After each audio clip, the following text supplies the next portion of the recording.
Bermula kepada seorang anak yang memberi makanan di kulkas kepada anjingnya, dan dari situlah ia secara diam-diam berbuat tanpa diketahui orang tuanya, sampai-sampai si Kemargun menjadi berantakan.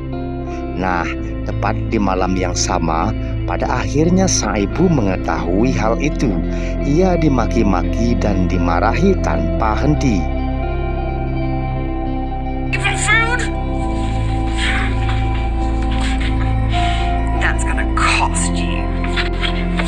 Ternyata trauma itu harus berlanjut sampai pagi hari. Selama tidur di kandang anjingnya, anak itu harus dikejutkan dengan satu hal, yaitu fakta bahwa ternyata anjingnya baru saja dihabisi oleh ibunya sendiri. Lalu terbangunlah seorang pria yang merupakan kakak daripada laki-laki itu. Pria bernama Kevin itu tinggal di jalanan hanya dengan mengandalkan barang secukupnya.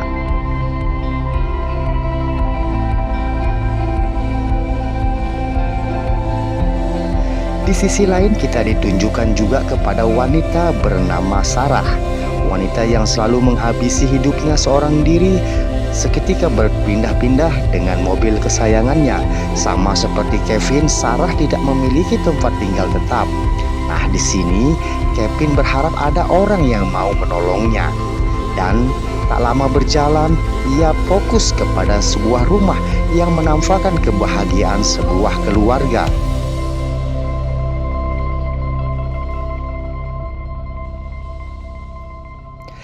Pada saat yang sama, Sarah sedang melintas di jalan yang dilalui Kevin. Dan dari kesamaan ini, ujungnya Sarah pun sengaja berhenti untuk memperhatikan Kevin. Dan sontak saja, ia segera menawarkan Kevin sebuah tumpangan. Wait! No, wait! Just passing through. You're just walking? Setelah naik, Kevin langsung ditanya satu pertanyaan oleh Sarah, yakni apakah Kevin seorang humaniak. Masih di wilayah yang sama, bukan bocah aja baru saja berkumpul seperti biasa. Tapi tak biasa, hari ini ada mobil biru yang terparkir dan mereka langsung kaget dan histeris. Di mobil, Sarah bercerita tentang Kevin. Ternyata ia menuju ke sebuah daerah bernama Evyville. Kagetnya, Sarah malah melewati jalan yang jelas-jelas lebih jauh 5 kali lipat dari jalan yang normal. Hal ini pun membuat dia harus mengisi bensin dan beristirahat sejenak di tempat itu. You need anything? No.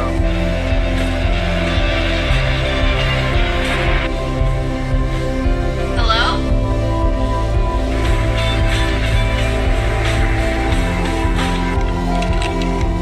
Sarah masuk ke kedai kelontong di mana ia bertemu dengan si penjaga yang merupakan kakek-kakek.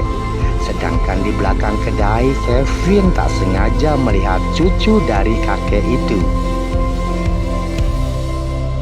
Nothing, are you?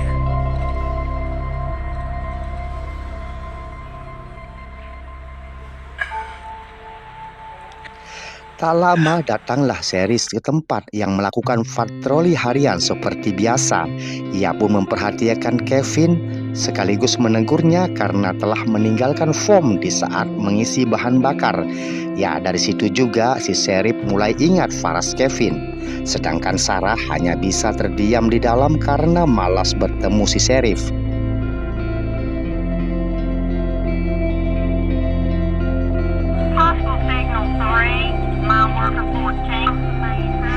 Lalu selesailah Kevin untuk menunggu tangki penuh, di mana si Sheriff selesai juga karena ia mendapat panggilan. Dan setelah si Sheriff melipir, Salah muncul untuk masuk ke dalam mobil. Si Sheriff mendapat panggilan terkait adanya penemuan mayat di sebuah ladang.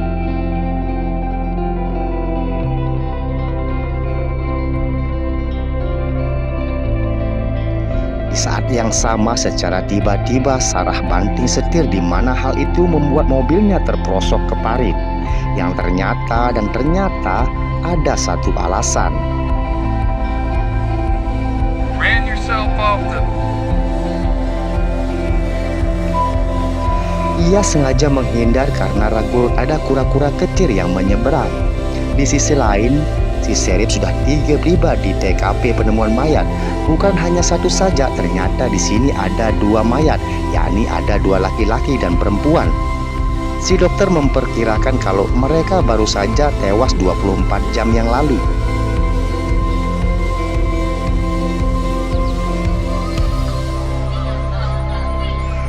Tak lama Sheriff Junior yang juga dipanggil untuk tiba di lokasi.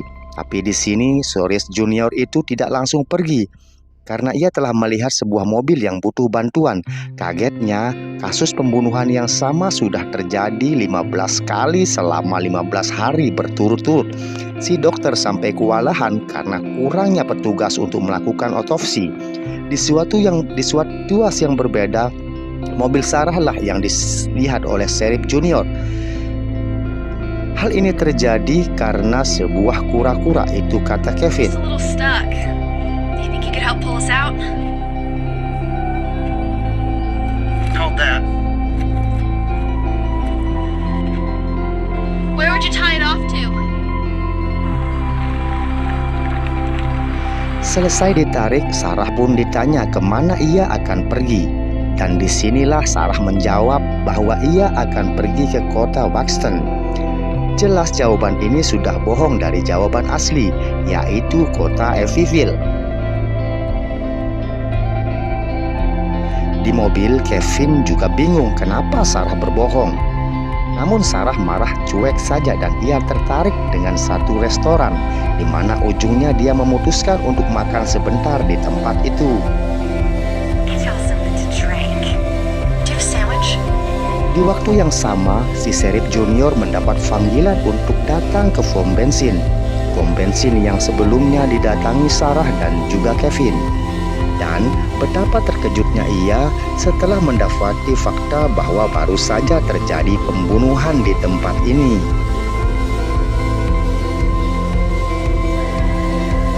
By the back door. And outside. Di restoran, Sarah dan Kevin lagi asik menikmati makanan yang baru tiba. Kevin diberitahu bahwa ia adalah orang asing pertama yang diberi tumpangan oleh Sarah.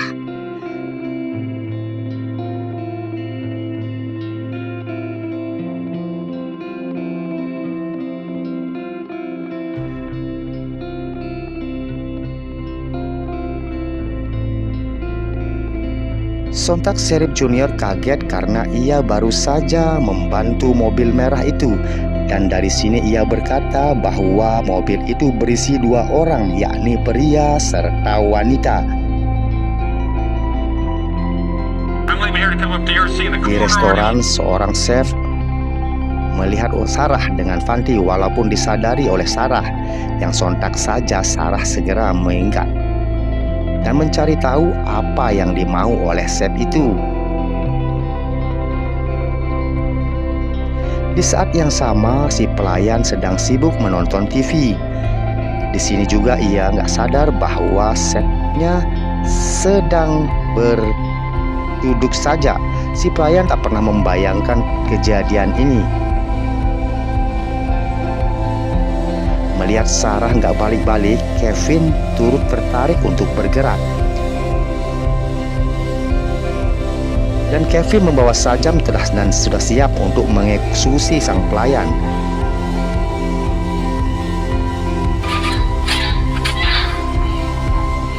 Ya, Sarah baru saja membalbat chef itu dalam keadaan basah dan berdarah-darah. Dalam waktu singkat, hal ini pun membuat Kevin batal untuk mengeksekusi. Sedangkan di lain tempat, si Sheriff kembali hadir ke pom bensin.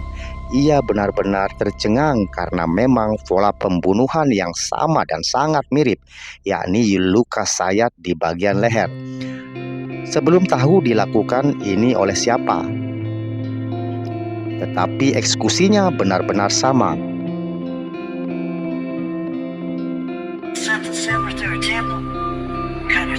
Kemudian melintaslah Sheriff Junior itu di satu tempat.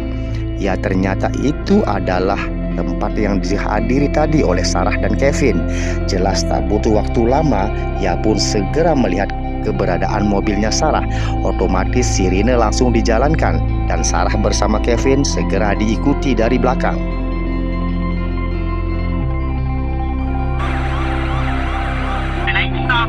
County get a North Lake for assistance.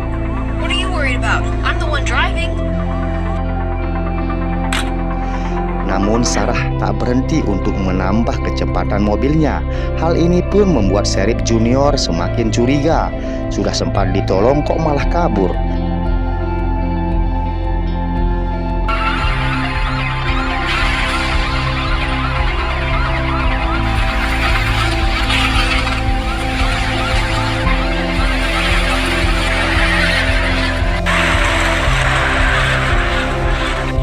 Hebatnya Sarah berhasil lolos, sementara itu si Sheriff nggak bisa berbuat banyak karena ia sendiri masih berusaha untuk menyusul. Tapi dari apa yang diinfokan, ia mengendarai mobil adalah si wanita. Di sisi lain, waktu semakin gelap dan si pelayan restoran dibuat bingung karena chefnya nggak kelihatan lagi. Yang setelah itu, di dalam gelap, Sarah berkata bahwa ia akan terus kabur karena tidak memiliki SIM. Hal ini pun dipercaya oleh Kevin, di mana mau tak mau mereka harus melewati lagi mobil Felici tersebut.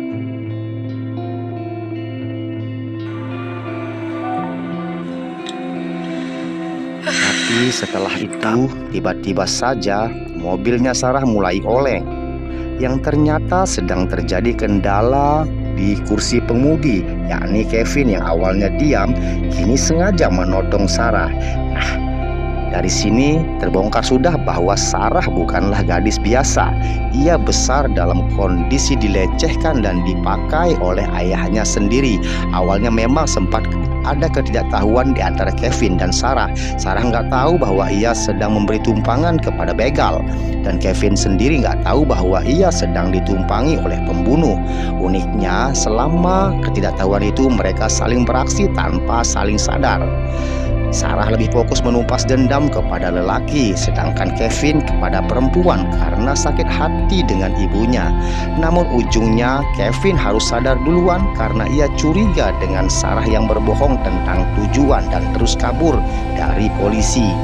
Disinilah Sarah segera melawan, di mana dari pengalaman ia pun sudah tahu bagaimana caranya menghadapi pria.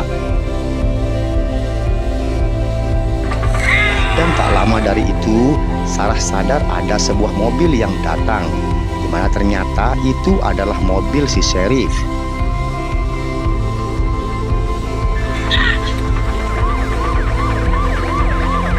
Atas momen ini, gak ada yang bisa dilakukan oleh Sarah selain berpura-pura. Ia pun segera berakting selayaknya korban yang sedang diculik oleh Kevin. Sedangkan Kevin sendiri gak bisa ngapa-ngapain karena memang dari awal si Sheriff sudah menaruh curiga kepada Kevin. Pada kesempatan ini, Sarah sebenarnya tertarik juga untuk membunuh si Sheriff agar ia bisa berhadapan dengan Kevin. Tapi niatannya itu harus terlambat karena tak lama dari itu ada kedatangan satu mobil lagi, yaitu mobil Sheriff Junior yang ada di belakang Sarah.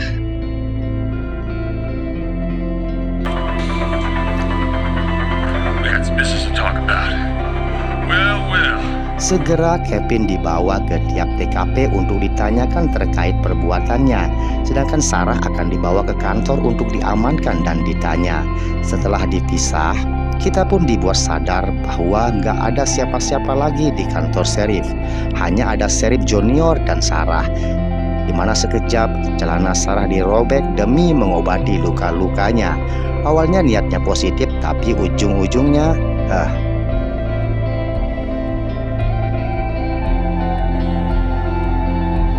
Why don't you start from the beginning? Sheriff Junior itu terpincut dengan Sarah. Ia bingung kenapa nggak dari awal aja Sarah seperti ini. Dimana dengan berpura-pura interogasi, pada ujungnya Sheriff Junior mulai beringas.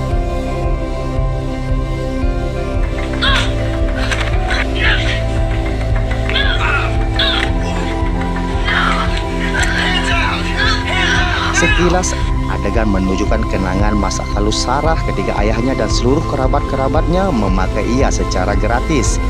Ingatan itu benar-benar memberi trauma yang luar biasa yang tidak akan bisa dilupakan.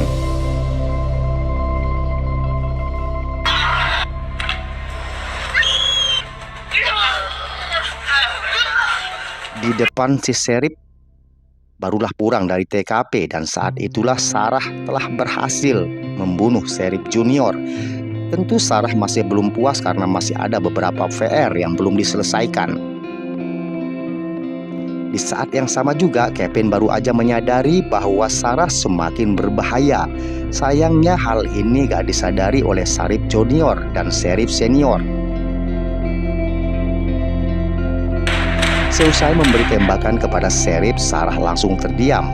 Di sini Kevin pun tak sengaja mendengar bahwa Sarah memberikan dirinya untuk dipakai oleh Sheriff itu. Aneh, tapi si Sheriff malah terus dipaksa. Perubahan emosi yang berbahaya ini pun membuat Kevin tidak tinggal diam. Kevin tahu bahwa Sarah udah seberbahaya itu. Rasa traumanya lebih parah lagi daripada apa yang dialami Kevin. Bahkan saking parahnya, Kevin harus mendapati lagi satu fakta. Fakta yang membuat yakin mengerti bahwa semakin bahayanya Sarah ini. Ternyata telah dibunuh juga orang yang baru ditumpangi oleh Sarah itu. Usut punya usut, setelah kabur dari polisi, Sarah sempat memberikan rokok kepada Kevin, yang ternyata rokok itu berisi obat bius. Dan disitulah Sarah segera putar balik untuk mengeksekusi satu keluarga. Jelas Kevin harus kabur dan menghindar. Yang gak bisa lagi berharap kepada Sarah untuk berubah, karena makin kesini wanita itu semakin brutal.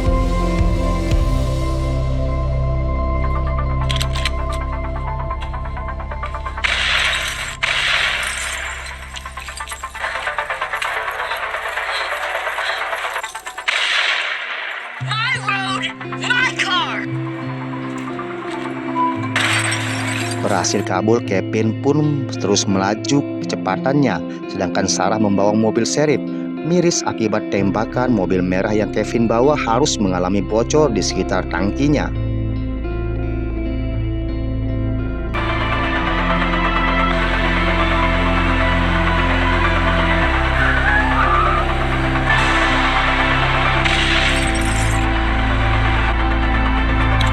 Di sini, Kevin masih sempat menyenggol mobil Sarah, dan hal itu pun membuat Sarah hilang kendali. Sayangnya, momen ini nggak membuat jarak mereka begitu jauh.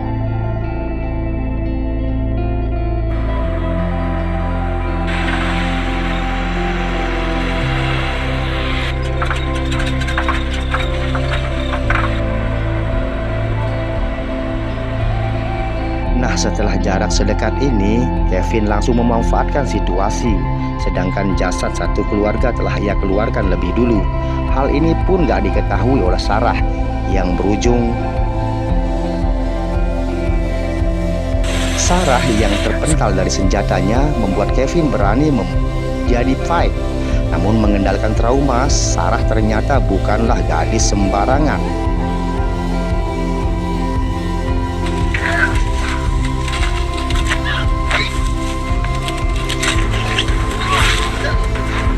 Dan dari saat ini keduanya pun sama-sama mendapati luka. Sarah luka parah di bagian perut, sedangkan Kevin jauh lebih buruk. Lehernya dijerat membuat dia mengalami pendarahan hebat tanpa henti.